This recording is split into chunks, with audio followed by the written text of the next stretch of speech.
Hello all, this is Ben Falk for KillerSites.com. I wanted to spend some time today discussing JavaScript and PHP based form validation. Specifically, I'd like to cover what it is, why you might want to consider using it, and go over an example that we're going to build showing both JavaScript, in our case we're going to use jQuery, and PHP based form validation. First of all, what is form validation? Form validation is the process of double-checking any user input into your form. You make sure that the data that is being entered is valid and in the expected format. Form validation can involve something simple, for example, just making sure that any required fields are filled in, or something potentially more complicated, like checking that the email or phone number is in the correct format. Proper form validation is helpful to everyone involved. It's helpful to you, the programmer, because you can double check your data and make sure that anything being entered into the form is valid and doesn't pose any security risks.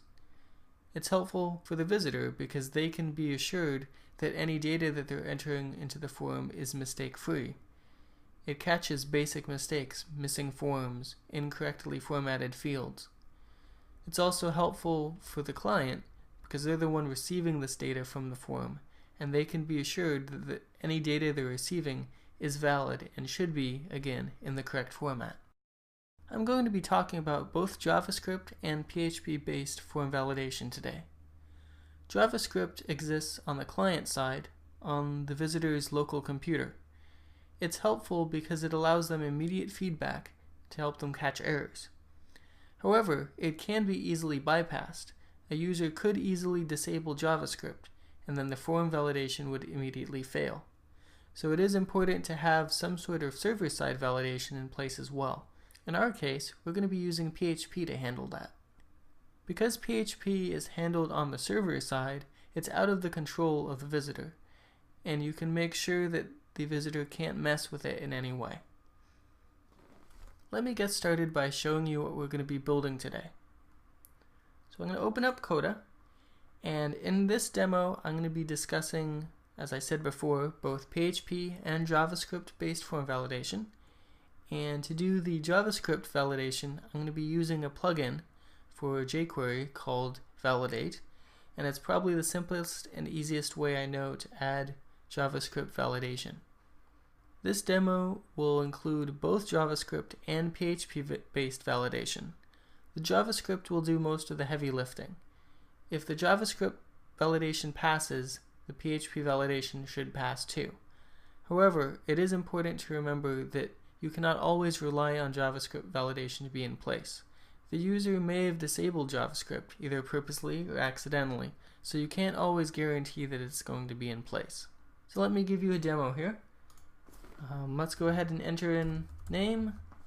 Let me enter in a phone number, but let's say for some reason or another I enter in an extra digit. You notice as I skip to the next line, it generates an error message telling the user exactly what's going on. So I can go ahead, fix that, and in this case it's asking for area code as well, so let me fill that in. There we go. And we can also do the same thing with email. If we enter in an incorrect email, it'll give us an alert. Or if we, for example, leave it blank, it'll also say this field is required. So it catches any required fields and makes sure that, in our case, the phone number and the email field are formatted correctly. Let's get started building this form. First of all, I have Coda open, which is my text editor of choice. And you'll also need to have something like MAMP or WAMP running, just so you can make sure you can have access to the PHP server. So the first thing I'm going to do is let's get all the various files that we're going to need set up. So I'm going to start with a new file. I'm going to start with the first one. I'm going to call it form.php. And this is going to hold our main form. I'm also going to include a couple other files. We're going to include jQuery.js, which I'm going to go ahead and download from the jQuery site. So jQuery.com, I'm going to grab the production version, download, and simply copy and paste the JavaScript code into my file. Okay, so that's the first thing. I'm going to also create validate.js, and this is going to be the JavaScript plugin.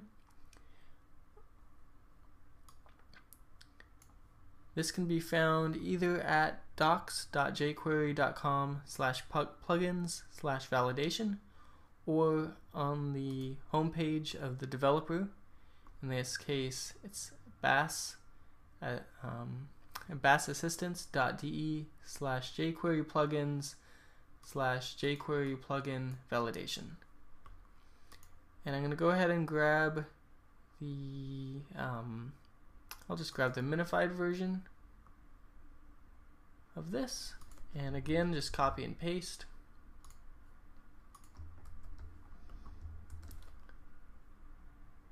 So that's all set. Let's also create a success.php, and this is going to be really simple. I'm just going to display success message. This will be the page that will appear if our form has been able to be submitted correctly.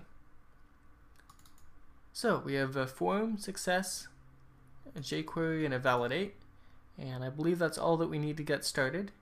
So the last thing I'm going to do for this video is I'm going to open up form.php, and I'm going to insert a block of code, which I'll quickly discuss. Here we go. And I'm just inserting this as a big block rather than typing it out individually, because it'll save us a little bit of time. But you may want to pause the video and type everything out, or you can download the source files and have direct access to them. So to briefly go over what we just pasted in, it's a pretty basic HTML document. We have our title, we are including the jQuery.js file and the validate.js file that we just created. We have a JavaScript block, doesn't have any code in it just yet. We have a style block, which just includes some basic form styling. So minor things, styling the body, the field set in our form, form labels, text areas, etc. And then finally down at the bottom, within the body tags, we have the actual form. It's made up of labels and inputs. In our case, we have name, phone, fax, email, comments, a required fields message, and then finally the submit button. So let me make sure we save this. Let me close Untitled here. And let's preview our form and see what we have. So there we go. This we'll use as the basis for the rest of this tutorial.